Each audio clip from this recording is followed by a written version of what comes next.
Assalamualaikum warahmatullahi wabarakatuh. Waalaikumsalam Salam warahmatullahi warahmatullahi wabarakatuh. wabarakatuh. Alhamdulillahi rabbil alamin.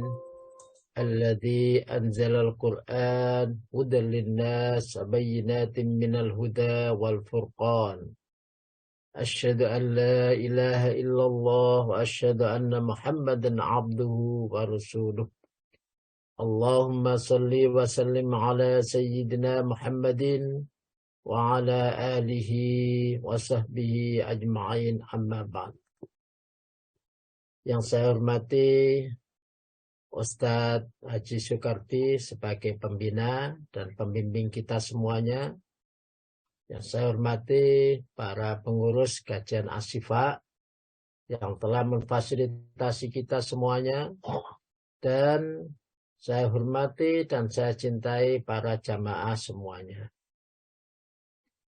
Alhamdulillah kita panjatkan puji syukur kehadirat Allah Subhanahu wa taala yang telah memberikan kepada kita karunia iman, karunia kesehatan, sehingga pada pagi hari ini kita mampu duduk di depan laptop kita atau di depan HP kita untuk taklim.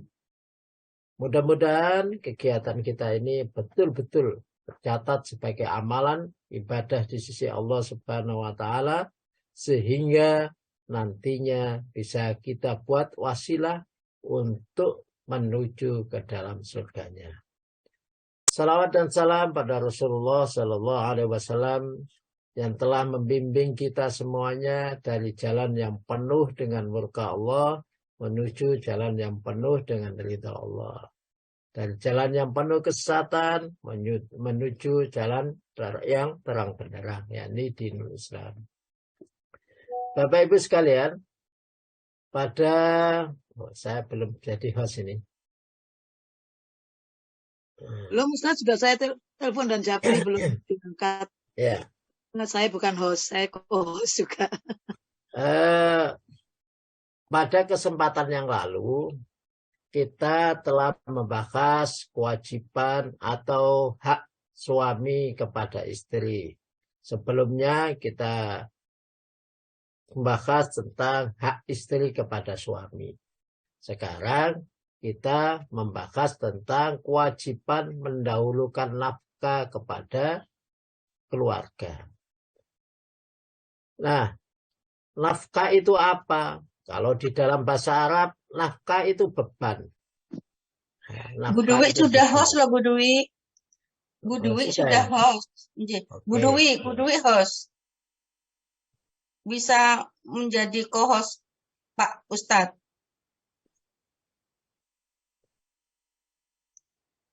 Ya, sampun. Ustaz. Sudah ya? Ini di sini jaringannya kurang bagus, Bu. Lepas-lepas saja. Makanya saya bikin host Pak Ustadz kok nggak bisa gitu loh. Terus tahu-tahu pindah hostnya ke Bu Dwi. Ya, siap. Oke.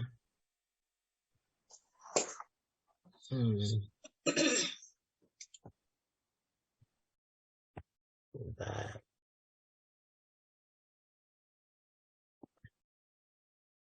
Baik.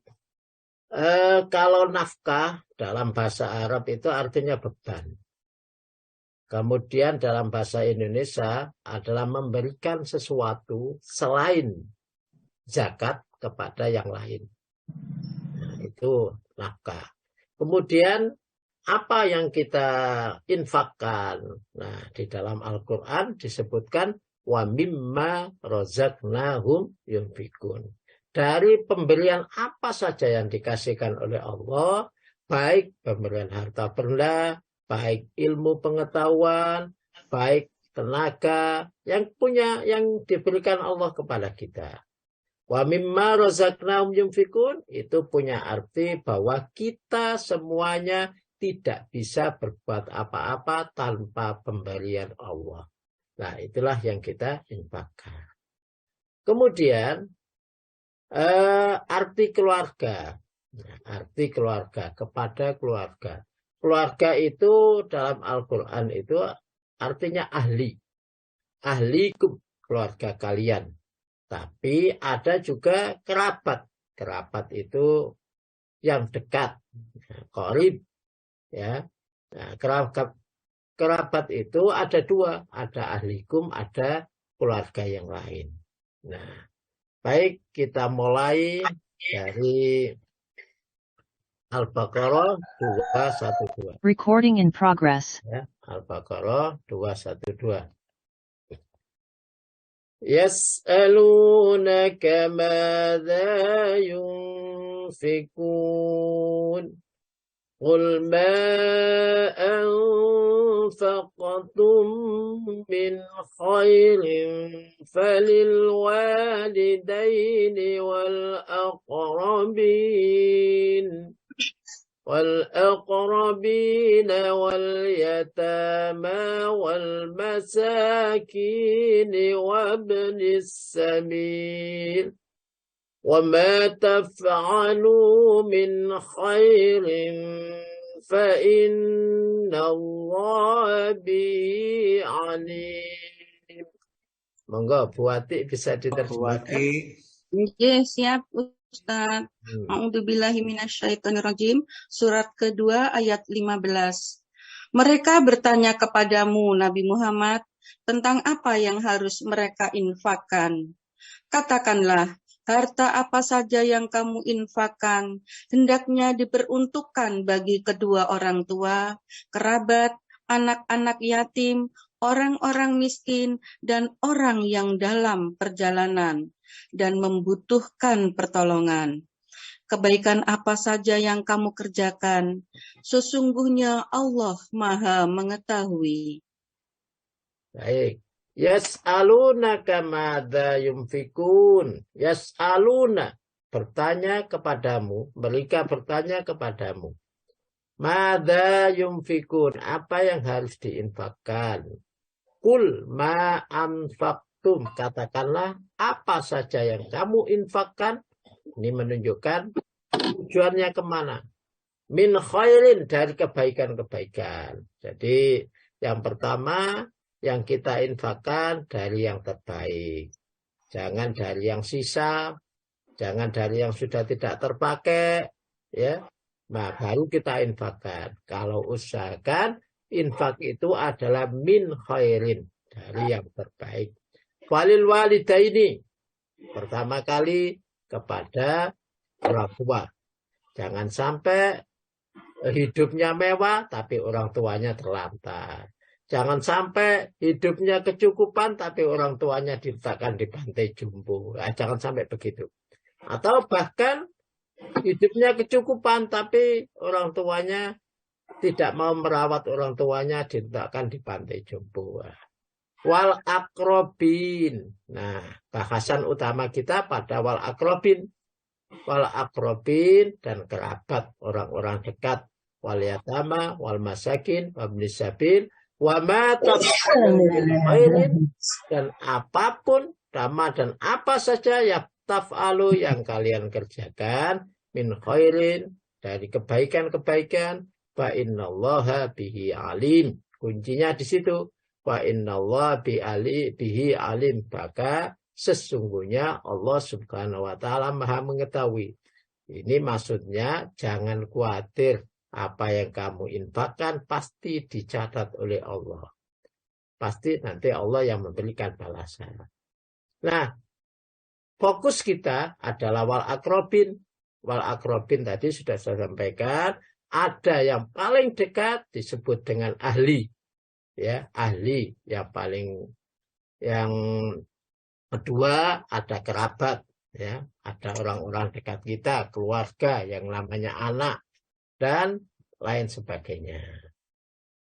Kita lanjut ke dalam surat 66 ayat 6. Ya ayyuhalladzina amanu أنفسكم وأهليكم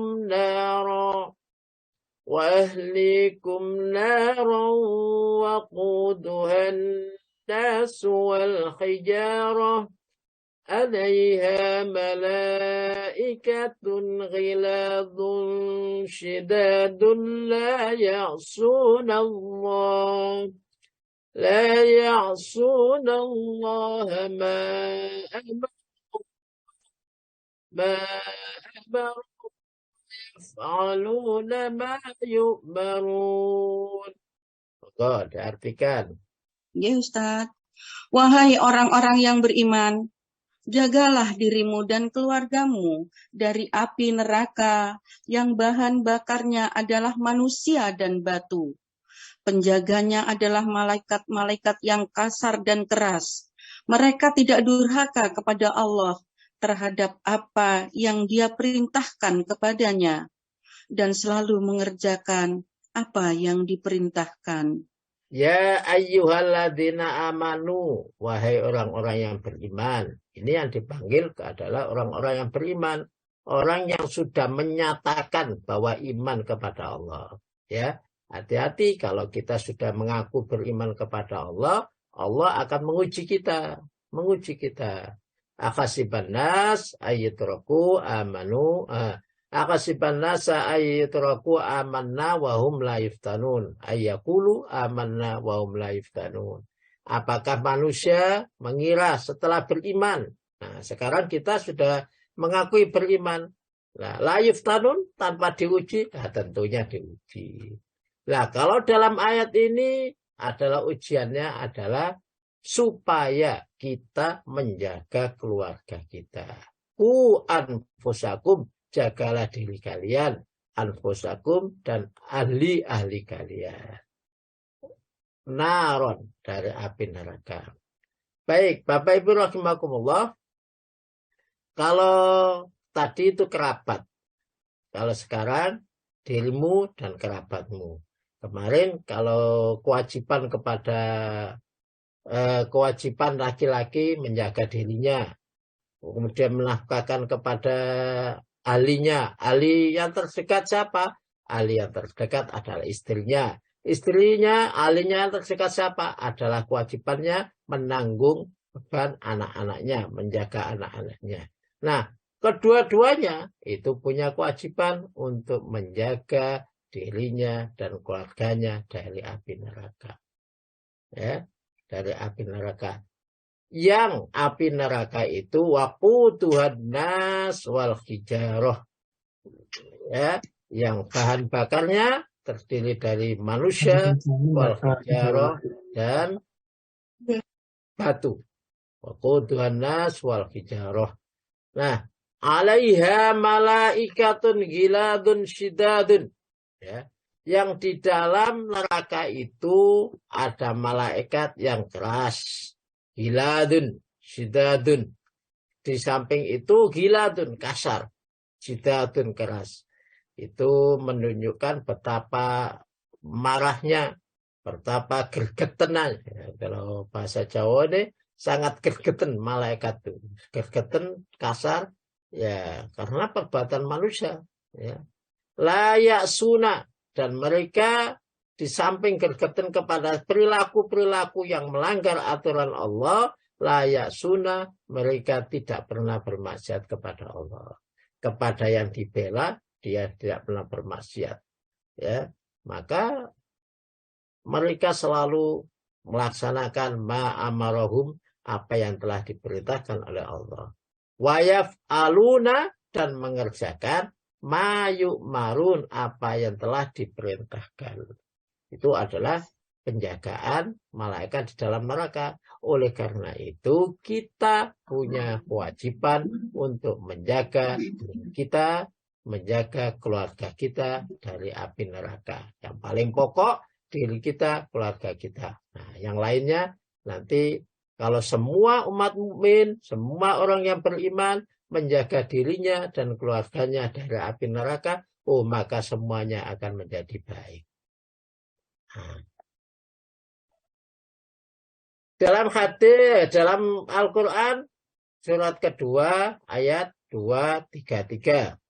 Wa alal mauludi lahu rizquhunna wa kiswatunna bil ma'ruf. Enggak. Kewajiban ayah menanggung makan dan pakaian mereka dengan cara yang patut. Nah, halal maulud, kewajiban ayah. Kalau di sini nih maulud, ya, tidak hanya ayah saja. Kalau maulud itu yang melahirkan, ya. Nah, tapi di sini tidak menggunakan kalimat mauludunna, mauluduhunna. Nah, walal maulud, kewajiban ayah, lahu. Nah, lahu bagi ayah, rizkuhunna, menanggung beban kepada wanita, pada anak-anaknya, wa kiswatuhunna, dan memberikan pakaian bil ma'ruf, dengan cara yang patut, ya. Itu kewajiban utama. Baik, kita mulai dari hadisnya tentang kewajiban-kewajibannya. An Aisyah qalat qala Rasulullah sallallahu alaihi wasallam khairukum li ahli wa ana khairukum li ahli wa idza mata sahibukum fada'u. Enggak diartikan. Ya Ustadz.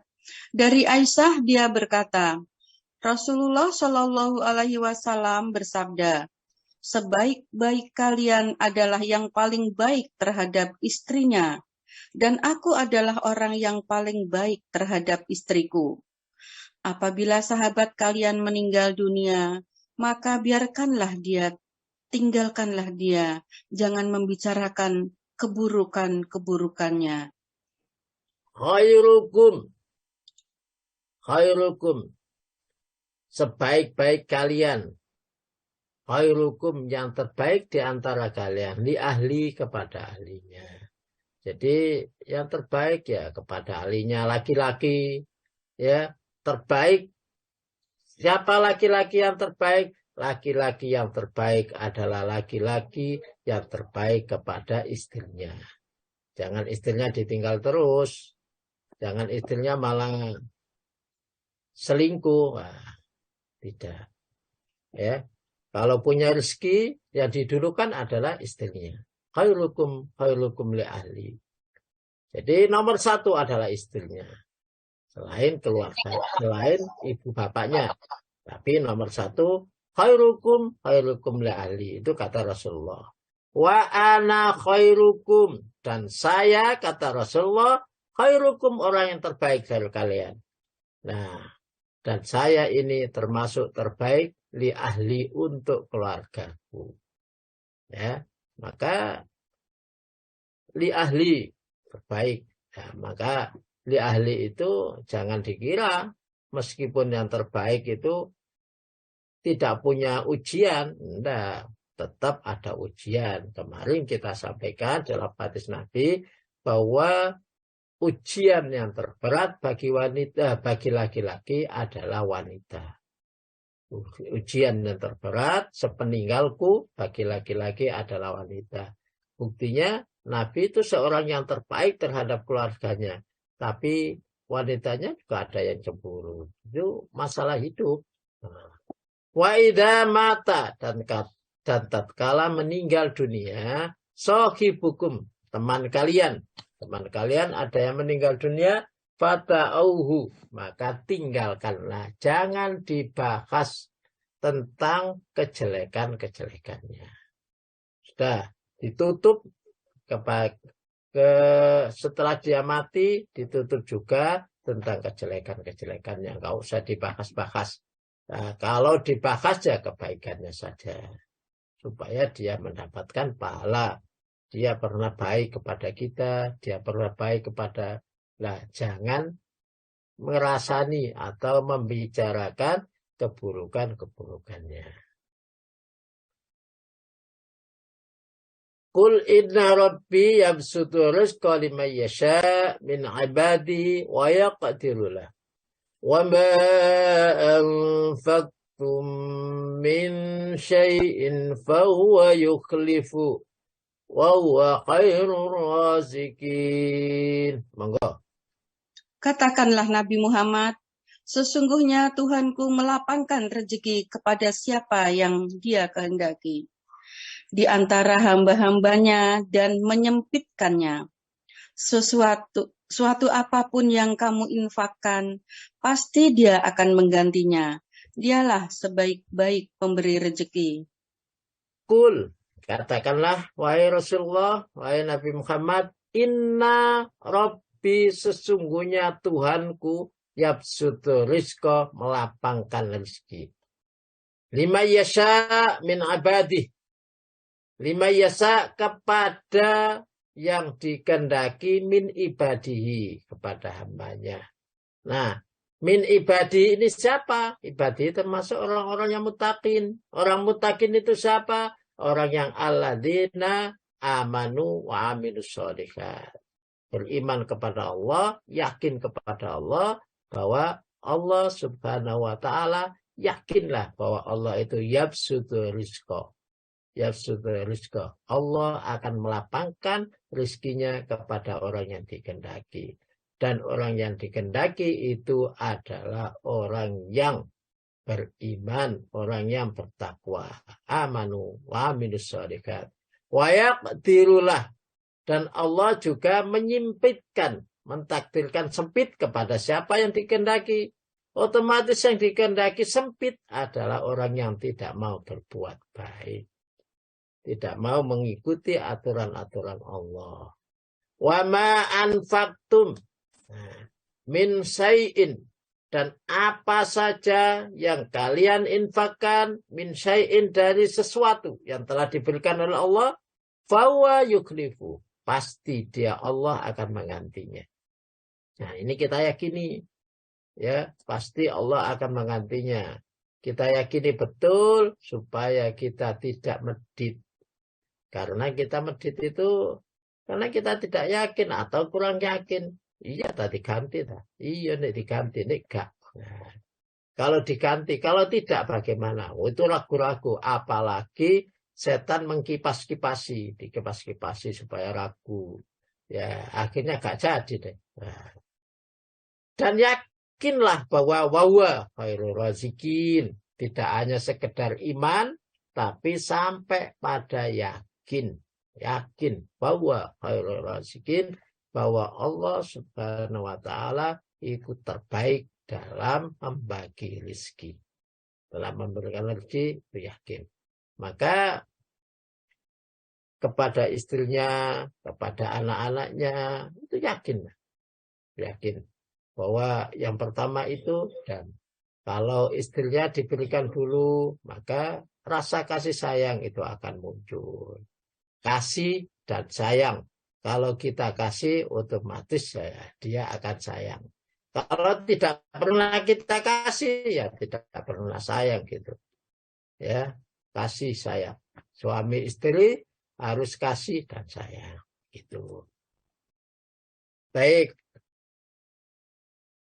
Ini masih hadis pembukaan, belum hadis pada yang pertama. Nah, belum hadis yang pertama, hadis pembukaannya dulu. An Usama bin Zaid annahu sami'a Sa'id bin al-Musayyib yuhaddisu an Suraqah bin Malik bin Jusam al-Mudliji qala Hatabna Rasulullah sallallahu alaihi wasallam khairukumul mudafi' an ashirati malam ya'tham. Monggo. Ya. Dari Usamah bin Zaid, ia mendengar Sa'id ibnul Musayyab, ia menceritakan dari Suraqah bin Malik bin Yu'sam al-Mudliji. Ia berkata, Rasulullah Shallallahu Alaihi Wasallam berkhutbah di hadapan kami, seraya mengatakan, sebaik-baik kalian adalah orang yang membela keluarganya selama tidak dalam suatu dosa. Khatabna, berkhutbah kepada kita. Siapa yang berkhutbah? Rasulullah Shallallahu Alaihi Wasallam. Rasulullah Shallallahu Alaihi Wasallam. Faqala, dan bersabda, khairukum, sebaik-baik kalian adalah al-mudafi. Al-mudafi adalah orang yang membela an asyirati, keluarganya.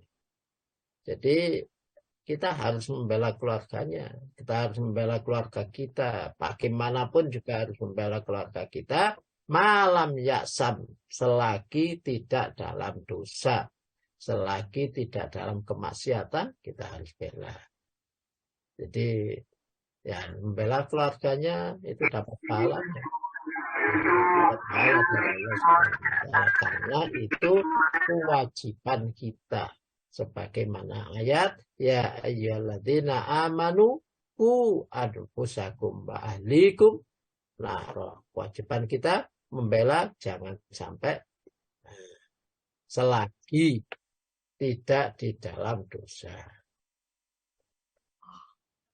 Bahkan dalam hadis 54 hadis Bukhari, anna Rasulullah sallallahu alaihi wasallam qala innaka lan tunfiqa nafaqatan tabtaghi biha wajhallah illa ujirta 'alaiha hatta ma ta'jalu fi famim ra'atik.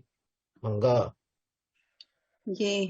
Dari Az-Zuhri berkata, telah menceritakan kepadaku Amir bin Sa'ad dari Sa'ad bin Abu Waqqas bahwasanya dia mengabarkan bahwa Rasulullah Shallallahu Alaihi Wasallam bersabda, sesungguhnya tidaklah kamu menafkahkan sesuatu nafkah yang dimaksudkan mengharap wajah Allah, kecuali kamu akan diberi pahala termasuk sesuatu yang kamu suapkan ke mulut istrimu.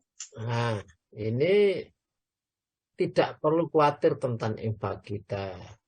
Innaka lan tunfiqa nafaqatan, sesungguhnya tidaklah kamu menginfakkan infak tabtaghi biha wajah Allah, untuk mencari ridha Allah. Ya, illa ujirta, pasti dikasih pahala. Kecuali pasti dikasih pahala oleh Allah. Apa saja yang kita berikan pada keluarga kita pasti dikasih pahala oleh Allah. Hatta ta'jalu fi famim ra'atik, sampai pada kalian menyuapi mulut istrimu. Nah, kita harus mencoba. Pada bapak-bapak harus mencoba. Pernahkah kita menyuapi istri kita? Nah, itu sampai begitu. Gak pernah. Nggak pernah disuapi. Ya minta disuapin laki-laki supaya sekali-sekali lah melaksanakan hadis ini. Ya, supaya mendapatkan pahalanya. Dan istri juga minta ya sekali-kali lah. Suaminya diminta untuk menyuapin supaya dapat pahalanya. Ya, daripada mengamalkan hadis ini.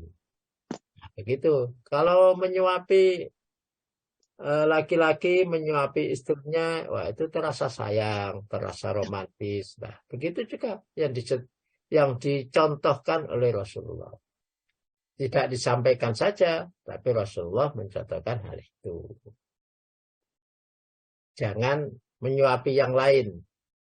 Nah, menyuapi istrinya. Di situ sampai kamu suapkan ke mulut istrimu. Nah, baru masuk hadis pertama. Hadis pertama di buku Riyadhus Shalihin. An Abi Hurairah qala Rasulullah sallallahu alaihi wasallam, dinarun anfaqtuhu fi sabilillah wa dinarun anfaqtuhu fi raqabatin wa dinarun tasaddaqta bi ala miskinin wa dinarun anfaqtu ala ahlika a'dhamuha ajran alladhi anfaqtahu ala ahlik. Enggak.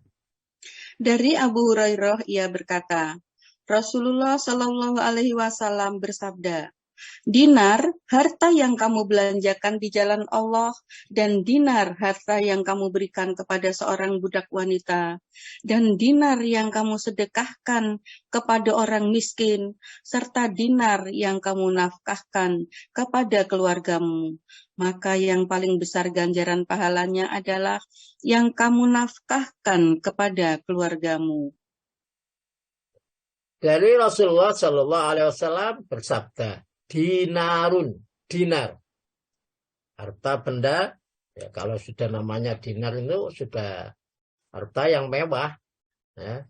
Dinarun, dinar anfaqtahu yang kalian infakkan fisabilillah di jalan Allah. Yang pertama kali dinar, harta yang kamu miliki, yang kamu infakkan di jalan Allah. Yang kedua, dinarun, dinar anfaqtahu fi raqabah, yang kamu infakkan kepada budak wanita. Wa dinarun antasaddaqta, yang kamu sedekahkan bihi ala miskin, terhadap orang miskin. Wa dinarun anfaqtahu, yang kalian infakkan ala ahlika, terhadap keluargamu. Itu a'dhamuha ajran, paling besar pahalanya. Saya ulang lagi. Wa dinarun anfaqtahu ala ahlika, dan dinar yang kamu infakkan terhadap istrimu, terhadap keluargamu, a'dhamuha ajron, pahalanya lebih besar, alladzi anfaqtahu, yang kalian infakkan ala ahlika. Jadi terhadap ahli itu lebih besar.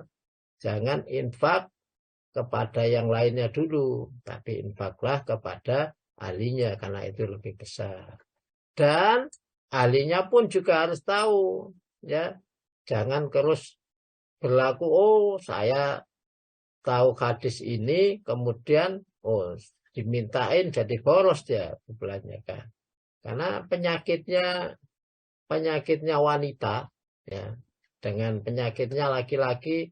Kalau Allah sudah memberikan rezeki lebih, itu lain, beda.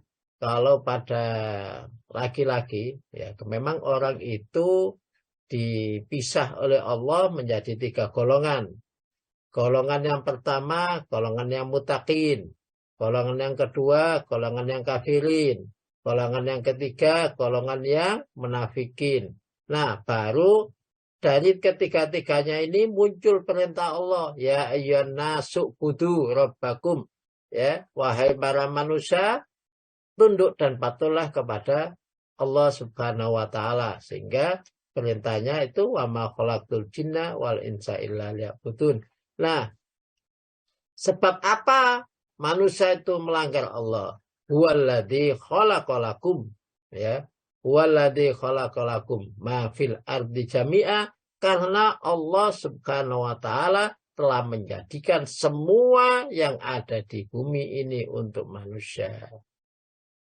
Kekayaan, kekuasaan, ya, kecantikan dan lain-lainnya. Itu untuk manusia. Nah, setelah itu baru ada yang namanya kesombongan. Nah, penyakitnya itu beda laki-laki sama perempuan. Kalau perempuan penyakitnya suka bukan zakat mal, tapi suka zakat mall. Suka ke mall, itu penyakitnya. Beli ini, beli itu. Ya. Tapi kalau laki-laki, ya penyakitnya lain. Saya tidak menyebutkan karena saya laki-laki. Baik. Intinya zakat yang terbaik, intinya infak yang terbaik adalah infak kepada keluarganya, ala ahlika.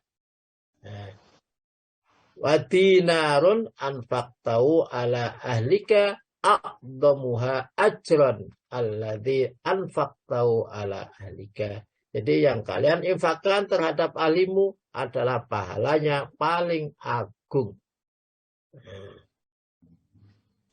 Membelanjakan harta atau di sini selain zakat kepada orang yang menjadi tanggungan kita adalah hal yang paling mulia karena sifat-sifatnya karena wajib, sedangkan yang untuk selainnya adalah sunnah. ya.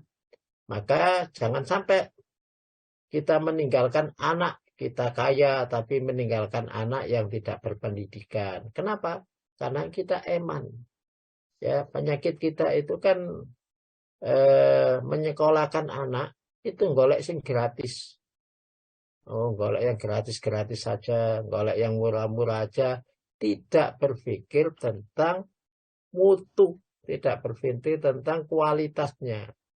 Maka jadilah anak yang tidak anak yang kurang keilmuan.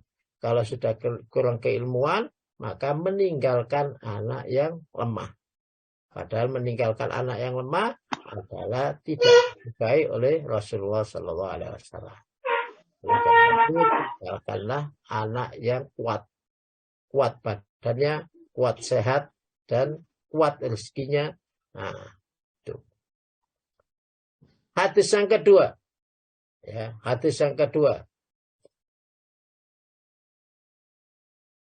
Qala Abu Rabi haddatsana Hammad haddatsana Ayyub an Abi Qilabah an Abi Asma an Sauban qala Rasulullah sallallahu alaihi wasallam afdalu dinarin yunfiku rajula dinarun yunfiku ala iyalihi wa dinarun yunfiku rajula ala dabbatihi fi sabilillah wa dinarun yunfiku ala ashabihi fi sabilillah. Monggo. Abu Rabi berkata, telah menceritakan kepada kami Hamad, telah menceritakan kepada kami Ayub, dari Abu Kilabah, dari Abu Asma, dari Saubani, ia berkata, Rasulullah Shallallahu Alaihi Wasallam bersabda, sebaik-baik dinar, uang atau harta yang diinfakkan seseorang, ialah yang diinfakkan untuk keluarganya, untuk ternak yang dipeliharanya, untuk kepentingan membela agama Allah, dan nafkah untuk para sahabatnya yang berperang di jalan Allah. Oke. Qala Rasulullah sallallahu alaihi wasallam, Rasulullah sallallahu alaihi wasallam bersabda, afdalu dinarin, sebaik-baik dinar, sebaik-baik harta benda, yunfiku rajulu, diinfakkan oleh seorang laki-laki. Siapa arrajul? Adalah dinarun yunfiku ala iyalihi, adalah dinar atau harta benda yang diinfakkan terhadap keluarganya. Ini menempati nomor 1. Dinarun yunfiku ala iyalihi, dinar atau harta benda yang diinfakkan terhadap keluarganya. Wa dinarun, nah baru kedudukannya setelahnya. Wa dinarun yunfiku ala rajuli yunfiku rajul ala dabati fisabilillah. Dan dinar yang diinfakkan seorang laki-laki kepada ternak untuk membela jalan Allah. Dan kepada kendaraan. Kalau sekarang kendaraan untuk membela jalan Allah. Itu adalah infak. Ya, kedua setelah keluarganya. Jadi keluarganya dulu. Setelah keluarga dulu, kemudian kendaraan perang. Wa dinarun yunfiku ala ashabi fisabilillah. Dan harta benda yang diinfakkan terhadap ashabihi, sahabat-sahabatnya fisabilillah, di jalan Allah. Nah, itu urutan-urutannya. Tetap yang menduduki ranking pertama, yang pertama adalah tetap pada keluarganya. Maka keluarga itu paling utama. Keluarga didukung yang paling utama. Kalau punya apa saja, keluarganya. Ya, jangan kepada yang lainnya. Ya, keluarganya dulu dicukupi pendidikan. Ya, maka kata Ali, sebaik-baik peninggalan, sebaik-baik harta warisan itu adalah ilmu. Ya, karena dengan ilmu itu akan bisa mencari rezeki. Dunia akan bisa digenggam. Tapi kalau diwariskannya dunia, ribut mewariskan dunia, maka tidak akan bisa menggenggam dunia itu sendiri. Ya, tidak bisa menggenggam ilmu dan tidak bisa menggenggam dunia itu sendiri. Maka akan habis. Maka jadi orang tua jangan sampai ribut warisan kepada anaknya apa yang saya wariskan, tidak. Tapi bersibuk-sibuklah apa yang saya wariskan, ilmu apa yang saya wariskan kepada anak saya. Sehingga anak saya bisa menggenggam dunia dan juga ilmunya. Nah, itu sementara cukup hadis 2 saja.